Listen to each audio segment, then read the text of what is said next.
wabarakatuh. Selamat pagi. Apa kabar kalian hari ini? Ibu harap kalian dalam keadaan sehat walafiat dan siap untuk melaksanakan pembelajaran kita hari ini. Untuk mengecek kehadiran siswa, Ibu meminta kalian untuk mengabsenkan diri di grup WhatsApp dengan mengirimkan kata hadir ya di dalam grup WhatsApp kita. Oke.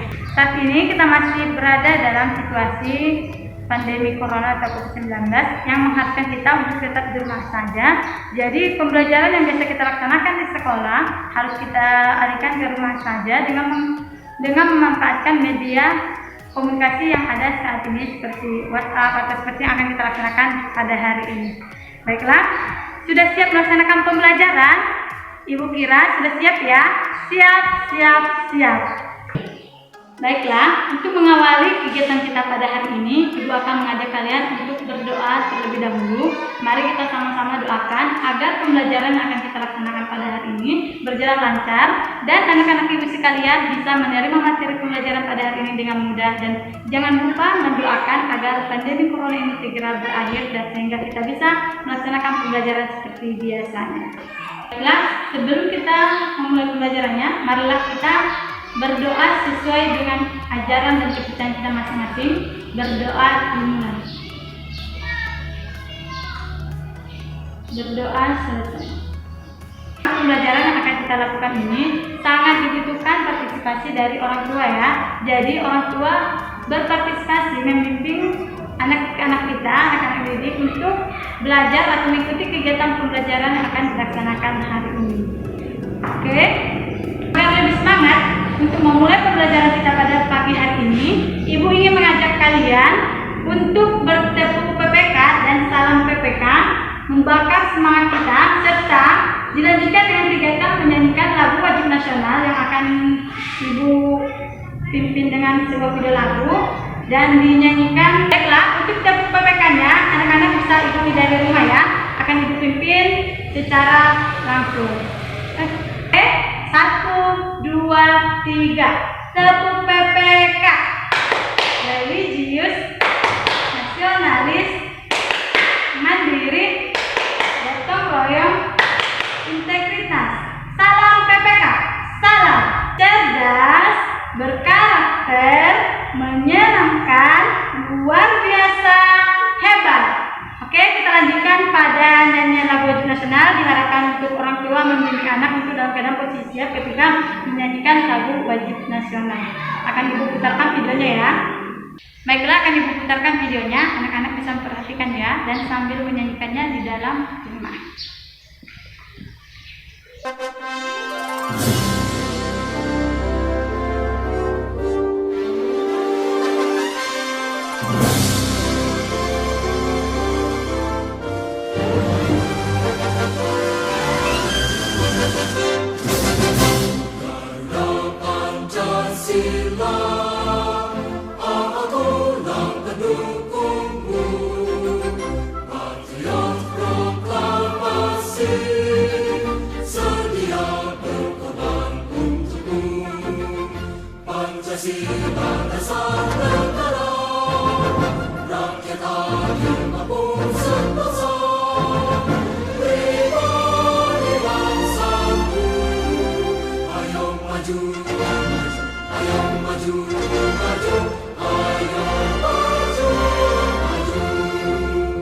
Baiklah, untuk menambah wawasan kita tentang negeri tercinta kita, Indonesia, Ibu akan tampilkan sebuah video sebagai bahan literasi untuk kita menambah wawasan. Jadi untuk anak-anak Ibu silakan disimak ya, diperhatikan video yang akan Ibu putarkan. Ini tentang tokoh sejarah ya, tokoh sejarah silakan diperhatikan.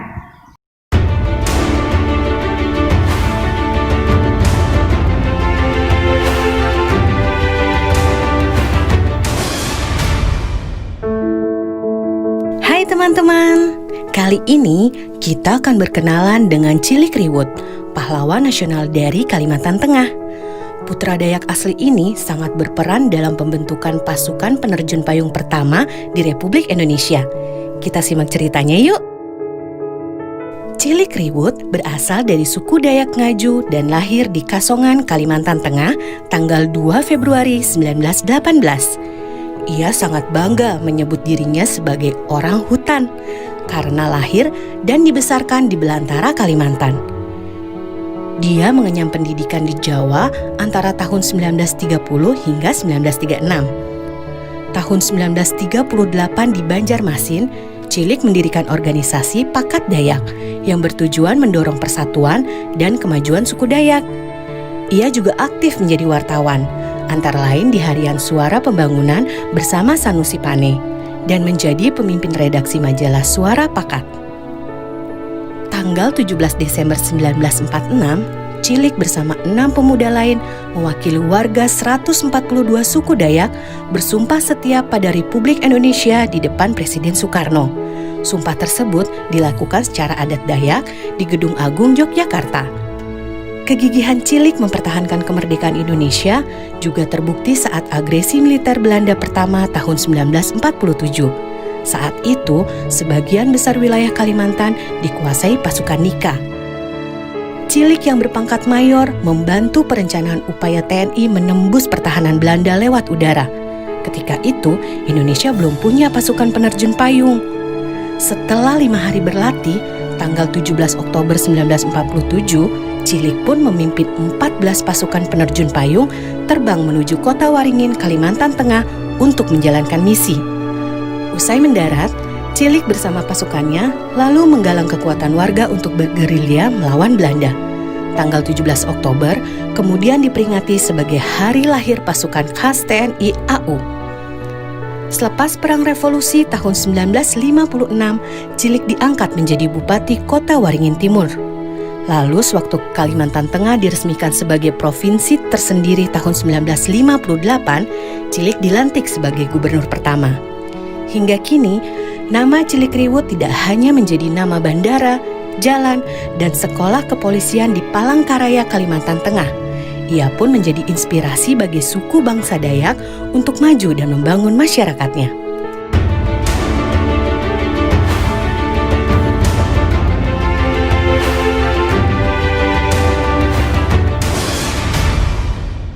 Sebelumnya, ada yang kenal dengan Cilikriwut? Ya, kalian jangan mengira Cilikriwut itu hanya nama jalan ya di kota Palangkaraya. Cilikriwut itu berasal dari nama dari seorang tokoh pahlawan nasional dari Kalimantan Tengah, yaitu gubernur pertama kita di Kalimantan Tengah. Jadi hari ini kita akan masuk kepada pembelajaran kedua, yaitu tema 7, subtema 1. Jadi setelah kemarin kita belajar di materi pembelajaran 1, ada yang masih ingat apa saja yang sudah kita pelajari sebelumnya? Ya, pembelajaran kita sebelumnya kita telah membahas tentang energi dan juga sumber energi yang mengatakan bahwa energi itu sangat dibutuhkan untuk melakukan kegiatan kita sehari-hari ya. Terus benda yang menghasilkan energi itu disebut sebagai sumber energi. Contohnya matahari, air, tanah, dan udara. Kemudian pada pembelajaran 1 kita telah melakukan percobaan dengan menggunakan alat kaca pembesar dan tisu yang memanfaatkan sinar matahari dengan mengarahkan kaca pembesar ke tisu untuk membuktikan bahwa cahaya matahari itu adalah sumber energi cahaya dan sumber energi panas. Kemudian ada percobaan lain yaitu menggunakan lilin yang menyala dan kertas yang dibentuk spiral untuk membuktikan bahwa panas itu adalah energi. Kemarin kita juga ada kegiatan berkreasi dengan membuat karya dekoratif dari biji-bijian. Oke. Nah, untuk hari ini kita akan masuk ke pembelajaran di tema 7, yaitu energi dan perubahannya, subtema 1, sumber energi di pembelajaran kedua. Oke. Kemudian adapun tujuan pembelajaran kita hari ini yaitu akan Ibu bacakan. Yang pertama, dengan kegiatan membaca, siswa mampu mengidentifikasi teks laporan informatif tentang sumber energi secara lisan atau tulis dengan tepat. Kemudian, melalui kegiatan tanya jawab, siswa mampu menguraikan gagasan pokok teks laporan informatif tentang sumber energi secara lisan atau tulis dengan tepat. Kemudian yang ketiga, setelah membaca, Siswa mampu menceritakan kembali isi teks laporan informatif tentang sumber energi secara lisan atau tulis dengan tepat. Kemudian yang keempat, setelah menunjukkan contoh, siswa mampu menceritakan contoh pelaksanaan kewajiban di rumah yang terkait dengan kelestarian sumber energi. Oke, kita akan mulai mempelajari materi yang akan kita pelajari hari ini. Sini, silakan anak-anak buka buku di halaman 14, masih di tema 7, subtema 1 pembelajaran kedua, yaitu di sana ada di sini adik-adik bisa buka buku dan juga sudah ibu tampilkan dalam slide kita ini. Di sini akan ibu bacakan teksnya, kalian juga membaca ya dari rumah, yaitu tentang makanan dan minuman yang kita makan merupakan sumber energi. Makanan dan minuman mengandung zat-zat kimia. Zat-zat yang terkandung dalam makanan dan minuman akan menghasilkan tenaga bagi tubuh kita. Kalau kita tidak makan, tubuh kita akan lemah. Hewan dan tumbuhan juga memerlukan makanan untuk dapat tumbuh dengan baik. Kita makan agar tubuh kita memiliki cukup energi. Jika tubuh kita memiliki cukup energi, maka kita akan kuat melakukan kegiatan sehari-hari. Meskipun demikian, tubuh kita juga tidak boleh kelebihan kalori karena dapat mengakibatkan kegemukan. Salah satu kegiatan yang berguna agar tubuh kita tidak kelebihan kalori adalah kegiatan olahraga. Olahraga akan membakar kelebihan kalori di dalam tubuh kita. Jadi dari teks ini adik-adik bisa memahami isinya. Akan dijelaskan kembali bahwasanya dalam teks ini mengatakan kalau kita itu memerlukan makan dan minuman untuk mengisi tenaga kita, untuk kita pergunakan sehari-hari agar kita bisa beraktivitas. Kemudian bukan cuma kita saja, hewan, tumbuhan juga memerlukan makanan dan minuman. Teks ini juga mengatakan bahwasanya kita tidak boleh kelebihan kalori karena dapat menyebabkan kegemukan. Jadi untuk membakar kalori, mencegah kegemukan, kita diperlukan untuk berolahraga. Jadi kalian bisa melihat di halaman selanjutnya itu ada kegiatan olahraga.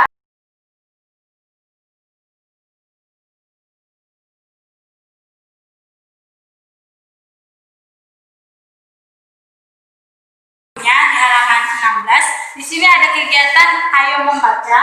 Bacalah teks berikut ini, judulnya menjaga kelestarian energi adalah kewajiban bersama. Jadi adik-adik, jadi kalian bisa membacanya di rumah dibimbing oleh orang tua, sekaligus bisa juga mendengarkan ibu ketika membaca ya. Ini akan ibu bacakan, teksnya akan ibu bacakan, kalian bisa mendengarkannya atau bisa mengikutinya. Baiklah, ibu akan bacakan. Menjaga kelestarian energi adalah kewajiban bersama. Setelah beraktivitas, biasanya tubuh kita akan merasa lelah. Saat tubuh kita merasa lelah, kita membutuhkan istirahat. Istirahat akan mengembalikan kesegaran tubuh kita. Selain istirahat, kita membutuhkan makanan dan minuman. Hal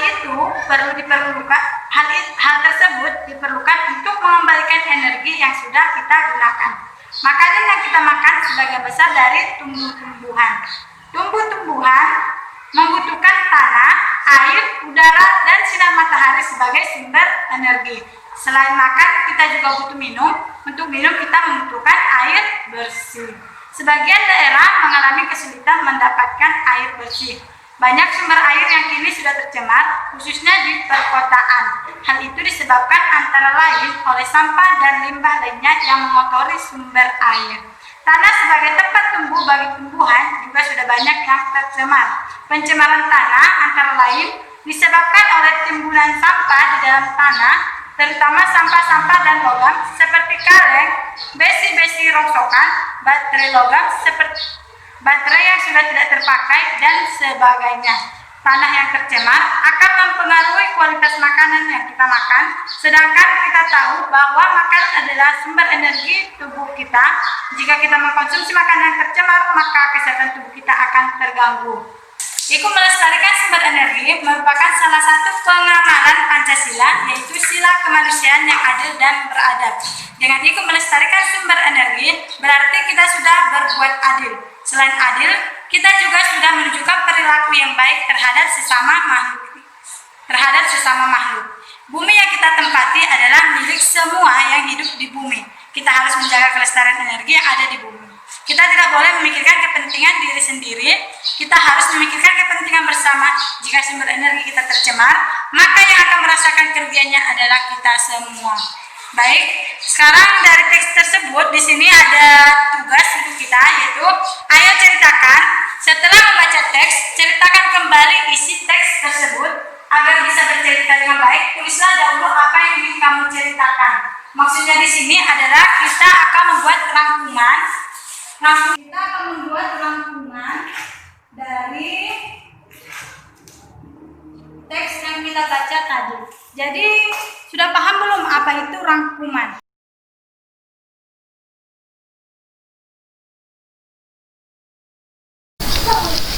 Ada yang tahu apa itu rangkuman? Ya, rangkuman itu adalah hasil dari kegiatan merangkum informasi dari teks. Jadi, kegiatan merangkum itu terbagi menjadi dua, yaitu membuat ringkasan dan membuat ikhtisar. Jadi, dalam pembelajaran kita hari ini, kegiatan merangkum yang akan kita lakukan adalah membuat ringkasan. Ringkasan. Apa sih ringkasan itu?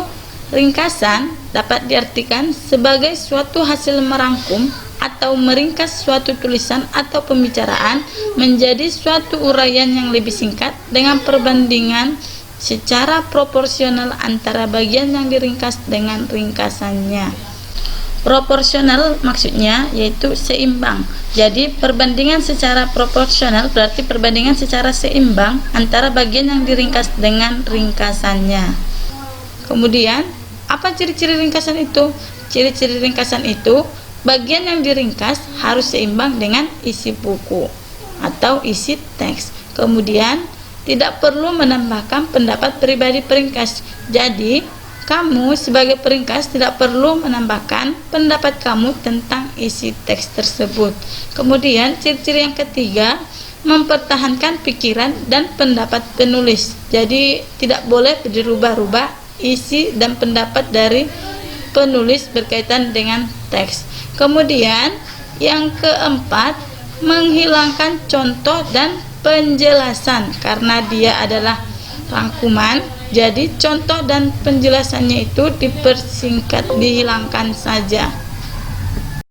Yang terakhir yaitu hanya mengambil pokok-pokok saja. Maksudnya kita mengambil bagian-bagian penting dari teks saja, terus kemudian disusun dan dirangkum berdasarkan pokok-pokok pikiran tersebut. Pokok-pokok pikiran itu maksudnya pokok-pokok yang penting, informasi yang penting dari teks. Kemudian, tujuan membuat ringkasan itu apa sih? Tujuan membuat ringkasan itu adalah untuk memahami dan mengetahui isi sebuah buku atau karangan. Jadi, dengan kita membuat ringkasan dari suatu teks atau bacaan, maka itu akan memudahkan kita untuk memahami dan mengetahui isi dari karangan tersebut. Kemudian, kegunaan berlatih membuat ringkasan yaitu yang pertama, mengembangkan ekspresi serta penghematan kata. Jadi, dengan merangkum atau meringkas berarti kita sudah mengembangkan ekspresi kita serta kemampuan kita untuk menghemat kata tanpa mengurangi maksud dari penyampaian isi karangan. Kemudian, yang kedua, mengembangkan daya kreasi dan konsentrasi. Jadi dengan meringkas kalian telah terkembangkan daya kreasi dan konsentrasinya. Kemudian serta mempertajam kemungkinan pemahaman karya asli. Kemudian yang ketiga, mengembangkan keterampilan untuk mengadakan reproduksi. Nah, jadi bagaimanakah cara membuat ringkasan itu? Cara membuat ringkasan itu, langkah-langkahnya yang pertama, membaca naskah asli. Jadi, penulis ringkasan atau kamu yang membuat ringkasan harus membaca naskah asli seluruhnya beberapa kali untuk mengetahui kesan umum dan maksud pengarang serta sudut pandangnya. Jadi, untuk meringkas teks yang kita baca tadi, berarti kita harus membacanya terlebih dahulu. Tadi Ibu sudah mengajak kalian untuk membacanya. Nanti ketika kalian membuat ringkasan, kalian boleh membacanya kembali. Kemudian langkah yang kedua yaitu mencatat gagasan utama, yang artinya semua gagasan utama atau gagasan yang penting dicatat atau digarisbawahi. Ditandai dulu ya, gagasan utamanya yang mana. Gagasan utamanya berarti inti yang berarti gagasan pokok atau gagasan yang mendasari isi teks. Jadi hal-hal yang penting itu harus kita tandain. Kemudian membuat reproduksi, artinya menyusun kembali suatu karangan singkat berdasarkan gagasan-gagasan utama sebagaimana yang dicatat dalam langkah kedua.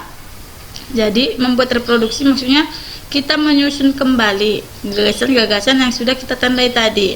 Kemudian kita rangkai dan terbentuklah sebuah ringkasan atau rangkuman.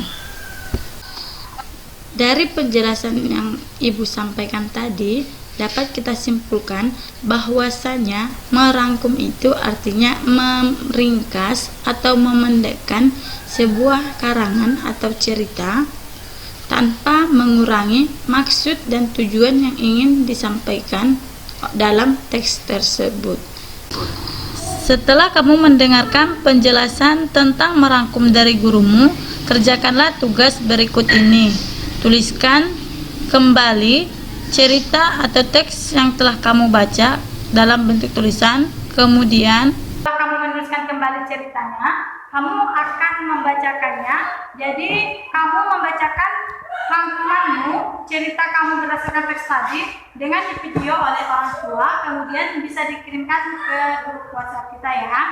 Baik, silakan Ibu kasih waktu.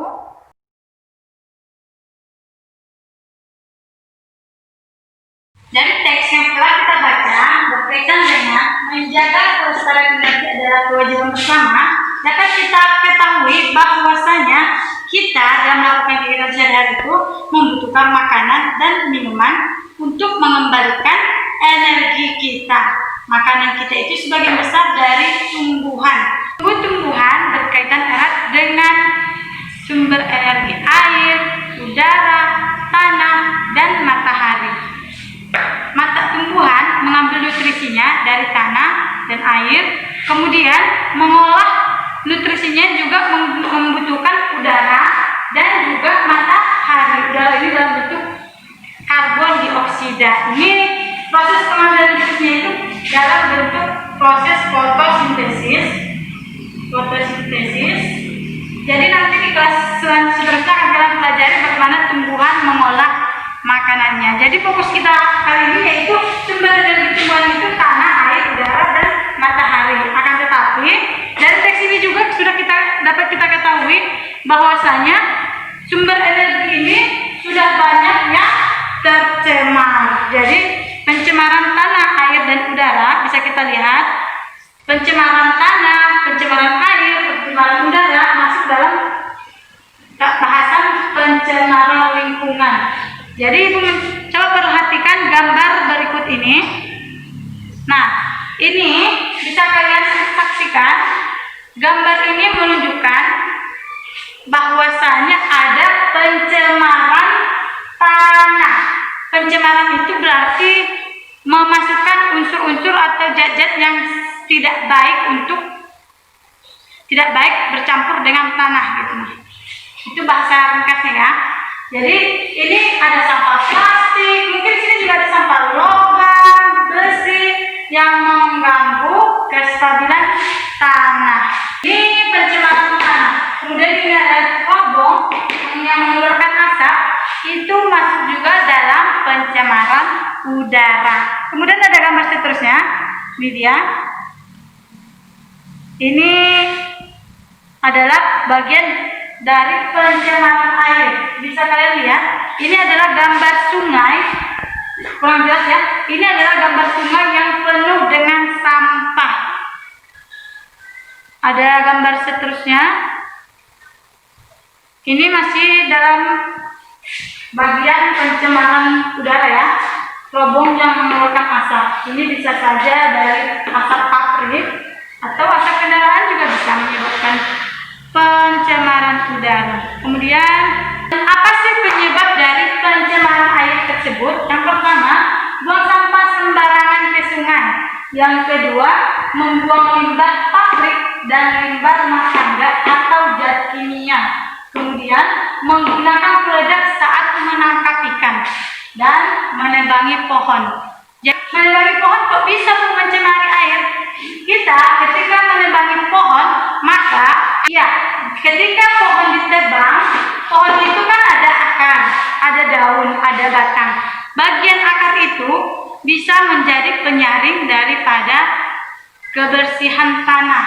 Jadi ketika pohon ditebang, maka akarnya itu akan berhenti untuk menyaring air, meresap air agar tercipta air yang lebih bersih. Kemudian ketika pohon ditebangi, misalkan dari hutan, ketika pohon ditebangi, akar pohon itu juga berfungsi untuk menopang tanah. Jadi ketika pohon ditebang, tanah kita itu longsor, airnya bisa merembes ke sungai dan mencemari sungai menjadi keruh.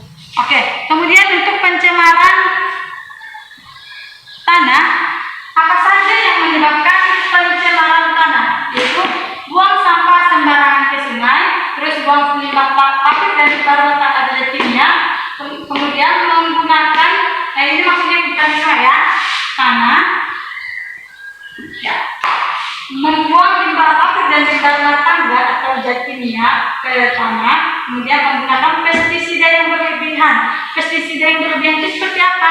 Seperti kita penggunaan pupuk di ladang pertanian, perkebunan, dan lain-lain. Kemudian ini menebangi pohon, sama seperti yang Ibu sampaikan tadi dalam pencemaran air. Kemudian ada kegiatan pertambangan, pertanian, dan limbah nuklir. Kemudian untuk pencemaran udara. Pencemaran udara itu terjadi ketika ada kegiatan membakar sampah. Kegiatan membakar sampah rumah tangga, limbah pabrik atau yang lainnya itu bisa mencemari udara ya. Kemudian ada membakar lahan pertanian, perkebunan dan juga hutan. Masih ingat kejadian asap di tahun 2019 kemarin menyebabkan polusi udara ya, asap mengepul di sekitar kita, di lingkungan kita. Itu berbahaya sekali ya buat kesehatan kita juga. Kemudian selain dari yang kedua ini ada juga penyebab dari pencemaran udara itu asap kendaraan, rokok dan asap rokok dan asap pabrik. Kemudian dari teks yang kita baca tadi yang berjudul menjaga kelestarian energi adalah kewajiban bersama, dinyatakan pula bahwasanya menjaga kelestarian lingkungan itu adalah kewajiban kita dan merupakan pengamalan dari Pancasila kedua, yaitu sila kemanusiaan yang adil beradab. Jadi ketika kita membantu menjaga kelestarian energi, sumber energi dan lingkungan kita juga ya, jadi kita telah berbuat adil terhadap sesama kita dan kita juga sudah menunjukkan perilaku yang baik terhadap sesama makhluk. Dan teks tersebut juga mengatakan bahwasanya sumber energi kita tercemar, maka yang akan merasakannya itu adalah kita semua. Begitu juga dengan kebalikannya, ketika sumber energi kita lestari, maka yang menikmati kita juga. Jadi langkah-langkah apa saja yang perlu kita lakukan untuk menjaga lingkungan kita? Jadi untuk menjawab ini sepertinya adik-adik, sepertinya kalian sudah bisa ya untuk menjawab dari pertanyaan ini, bisa berdasarkan penjelasan dari Ibu tadi. Sekarang kalian bisa membuka buku kalian di halaman 20. Bagaimana sih menjaga sumber energi tersebut? Jadi kalian sudah mendengarkan penjelasan singkat dari Ibu tadi. Jadi Ibu rasa kalian sudah bisa mengerjakan ini ya. Bagaimana kalian mulai sekarang melestarikan air, kemudian melestarikan tanah, dan juga untuk melestarikan udara. Maksudnya upaya itu apa sih Bu? Cara kita atau apa yang bisa kita perbuat agar kelestarian udara itu terjaga gitu. Paham?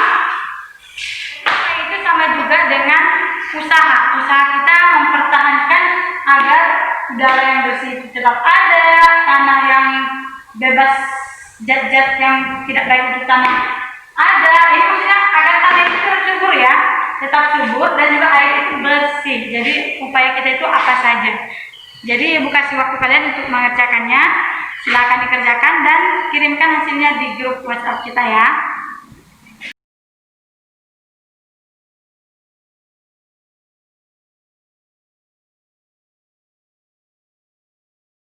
Selesai dikerjakan. Ya, baiklah.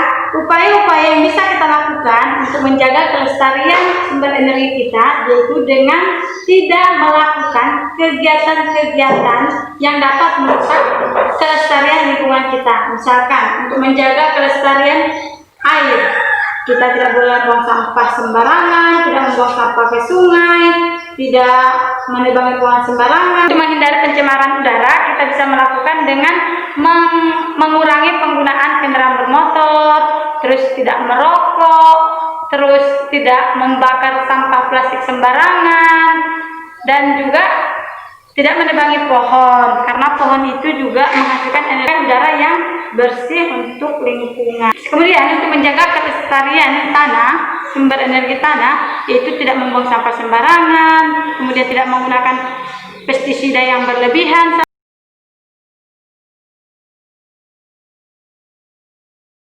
Kita sudah berada di akhir pembelajaran kita hari ini. Jadi sebelum menutup, Ibu ingin menanyakan apa saja yang sudah kita pelajari hari ini. Ya, kita sudah mempelajari tentang bagaimana merangkum atau menciptakan kembali sebuah teks. Kemudian kita telah mempelajari tentang pencemaran lingkungan air, tanah, dan udara. Dan kita juga sudah mempelajari tentang bagaimana kita bersikap untuk menjaga kelestarian sumber energi kita. Kemudian, keterampilan apa yang dilatih hari ini? Ya, Ibu berharap keterampilan yang terlatih untuk kalian hari ini yaitu kalian bisa menjaga kelestarian lingkungan kita. Kemudian, sikap apa yang perlu dikembangkan setelah pembelajaran itu yaitu sikap peduli terhadap lingkungan. Nah, dari pertanyaan-pertanyaan yang Ibu sampaikan itu merupakan sebuah kesimpulan dari kegiatan pembelajaran yang telah kita laksanakan pada hari ini. Kemudian, Ibu ingin menanyakan, apakah anak-anak masih semangat? Iya, Ibu harap masih semangat ya. Jadi, sebelum menutup dan sebelum berdoa juga, Ibu ingin mengajak kalian untuk bertepuk semangat. Kalian bisa praktikkan di rumah ya. Di sini aku akan memandu kalian untuk bertepuk semangat. Ya, bisa perhatikan Ibu ya. 1, 2, 3. Tepuk semangat. Semangat. Aku bisa, aku berkarakter, aku juara. Yes, yes, yes. Segala rangkaian pembelajaran yang kita laksanakan hari ini, mengajak kalian berdoa sesuai dengan ajaran dan kepercayaan kita masing-masing. Berdoa dimulai. Ya, berdoa selesai. Terima kasih, sampai jumpa di pembelajaran kita seterusnya. Ibu ucapkan Assalamualaikum warahmatullahi wabarakatuh.